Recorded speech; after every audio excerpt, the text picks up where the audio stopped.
My name's Paul Wood, play rugby league for the Warrington Wolves, prop forward position.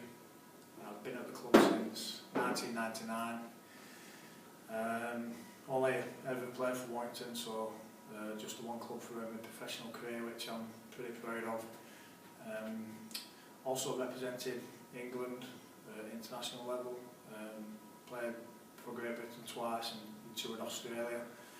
And in my time at Warrington, I've won 2 Challenge Cups, played in the Super League Grand Final, and got the following Grand Final coming up this Saturday.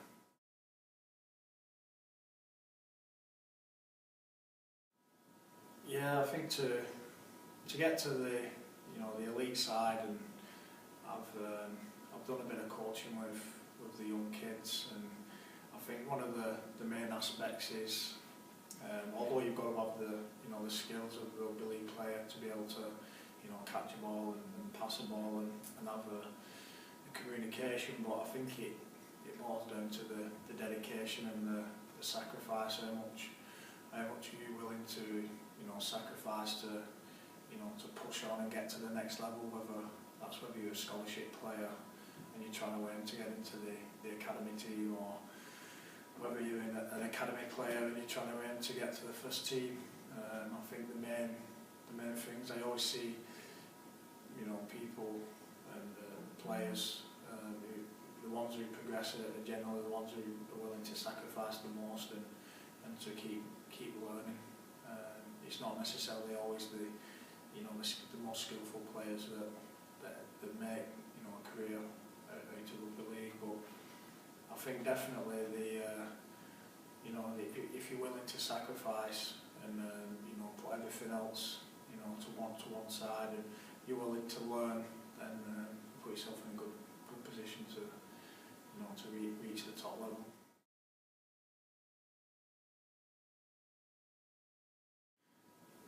Yeah, I think with confidence, I think it's it's a big thing in sport, and it's quite a difficult thing to get, but it's also quite easy to lose.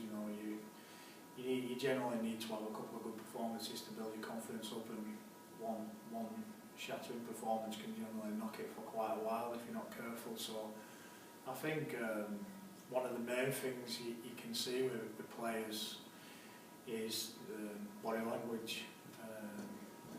You can generally tell if somebody's a bit down, and they don't seem to be playing to the best ability. Generally see them walking, with the head down, huffing and puffing. Sometimes you might generally see them shouting at teammates and blaming teammates for their mistakes. So yeah, I think it's confidence. I think you can learn a lot from the body language and the tone, the way that the players speaking. I think generally the confident players, the people who have got the high confidence, seem to be enjoying the rugby more, and probably speaking quite a bit during games and during training, but they're doing it with a smile on their face and they're enjoying what they're doing.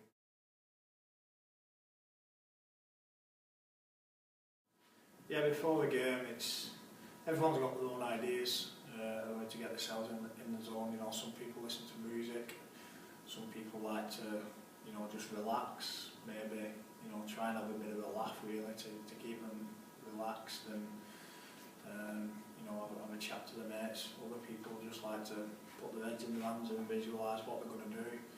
I think what's worked for me over the years, probably the best, is visualising through the week, thinking about the game a couple of days before it's actually being played, and maybe that's just lying in bed before I go to sleep and thinking about the game, and I'm going to execute our game plan. How am I going to be involved in that? And then during the game, I try to, before the game, I don't want to have too much going through my head really. I try to do all the visualisation before I go to the changing room, so when I get to the changing room, so we're just about to kick off, before we go out onto the field, then I'm nice and relaxed. And I've sort of, in my younger days when I was first coming into the first team, I've sort of got myself that worked up and that nervous that I've had a lot of, I've actually drained myself, and it's affected my performances, and it's something I really had to work on my nerves, and it was making sure that I wasn't making my teammates nervous as well.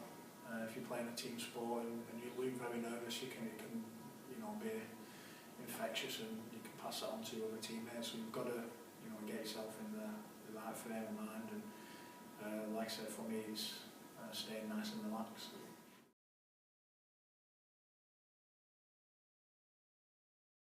I think being in a team sport, it's you've got to form close bonds with your teammates. Doesn't necessarily mean that off the field you all have to be best mates. I play in a squad of 26 other players, and we're not all best friends. Some of us hang out away from rugby with each other, but I think we all have an understanding that once we cross the line, whether that be training, whether that be in the gym, or whether it be in a match, that we always encourage each other, and we've always got each other's backs, and it doesn't matter what you do away in your personal life. I think everybody does their own thing, and they've got their own families, and they've got their friends away from rugby. I think but during the period that you're training and the period that you're playing, then you sort of forget about everything else, and you just one family. I think that takes a team a long way. And I've played in teams where we haven't been successful, and at the minute we seem to be quite successful, and we've won a few trophies, and we've won the league, and I don't think we could have done that without the strong bonds that we make as a team during the time that we're training and playing together.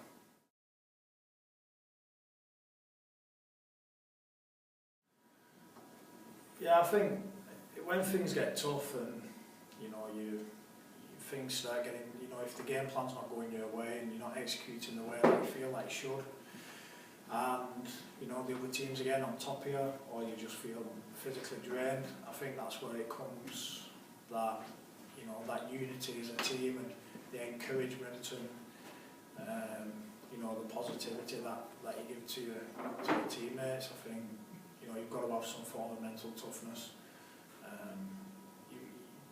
But in a team sport, it's generally your teammates help you through. You've got to have some responsibility yourself in terms of you've got to pick yourself up if things are not going right, and it's the classic saying within any sport. I think it's just you've got to stay with the moment. If anything's going wrong, and you've still got minutes to play, then you've got to forget about the bad, and you've got to reassess that once the game's finished. You've got to keep looking what's happening in the here and now, and if you can do that, and worry about what's happened after the game, and put that to bed in the following training sessions after the match, then you generally can dig yourself out of a norm when things are not going your way. And I think that's where preparation and game planning and your coaches come in, and if you're prepared before and you believe in your game plan, then when things are going difficult, then and you believe, then you generally you can come out the other side pretty good.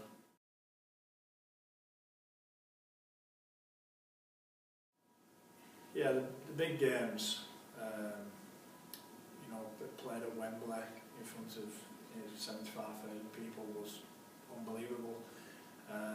To be stood in a tunnel and hearing all those people shouting for the team that you're playing for, and then you can hear the opposition cheering for the opposition team, it can throw you a bit, and you can sort of forget that you've got a game coming up. You can get sort of you can let the occasion run you, and you need to sort of run the occasion. You need to be on top of everything.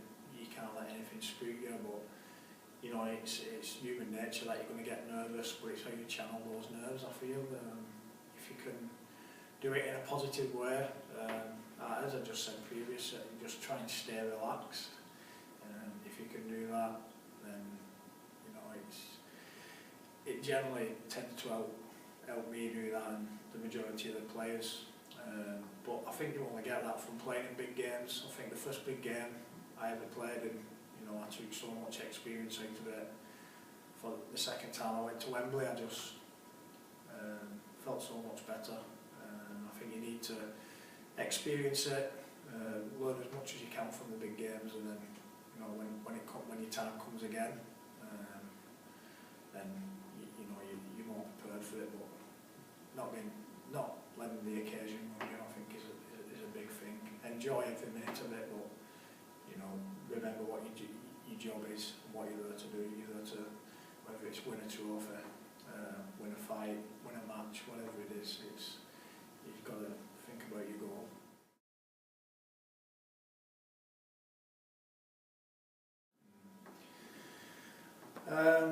Probably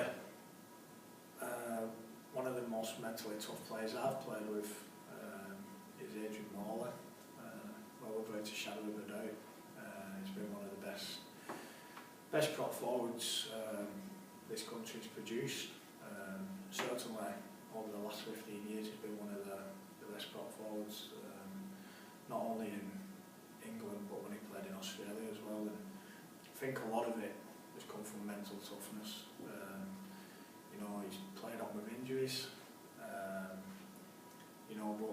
as well he's always led from the front when things are going for him and when things are going against him. So if things were going against him and the team weren't performing, or the game plan wasn't going to plan, he'd always look to inspire his teammates to show that they're still in with a shout. And I think that's a great attribute to have as a leader, and that's why he became captain at Warrington Wolves for many years. But the leadership skills that he shows, mainly I would say probably through his mental toughness, his never die attitude. Whether he's in the gym, whether he's on the field, he always wants to win everything. He wants to be the strongest, the fastest, and he wants to be the hardest hitter when he's playing. So I just think that comes down to the mental toughness. You can do all the practicing you want, but if you haven't got that attitude, then the training and all the practice you put in generally won't get you through. Especially in rugby league, I think you've got to have some mental toughness about you. And Adrian Morley certainly got that, and I think he should be someone to look up to for the young guys.